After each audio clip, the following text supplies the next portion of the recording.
నన్ను ఆహ్వానించిన నిర్వాహకులకు ధన్యవాదాలు తెలియజేసుకుంటూ గతంలో ప్రతిష్టలు కూడా రావడం జరిగింది. ఈరోజు మా కార్యక్రమంలో పాల్గొంటున్న మా సోదరుడు వెంగయ్య యాదవ్ గారు, అలాగే అందరు భక్తులందరూ కూడా నమస్కారం తెలియజేసుకుంటూ, అందరూ కూడా ఆంజనేయ స్వామి అంటే చాలా పవర్ఫుల్ దేవుడు. అందరూ కూడా జిల్లా పాపలు కొన్ని కుటుంబం సంబంధించారు. ఈ కష్టాలు రాకుండా గతంలో కరోనా లాంటి మహమ్మారి రాకుండా బాగుండాలి. ఈ ప్రజారాజ్యంలో పేదలందరికీ ఇలా అన్నకాడికి సన్నబియ్యం ఇచ్చే అలాంటి అవకాశాలు ఇచ్చిన ప్రజలకు తప్పకుండా రాబో కాలంలో ఇంకా మంచి కార్యక్రమం మా ముఖ్యమంత్రి గారు మేము సీనియర్ మినిస్టర్లు తప్పకుండా చేస్తాం.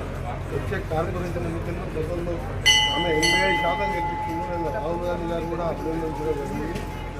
వచ్చే జిహెచ్ఎంసీ 3 కార్పొరేషన్లు కూడా కాంగ్రెస్ పార్టీ ప్రజాపాలన అందించే విధంగా దేవుడితో పాటు ప్రజలందరూ సహకారం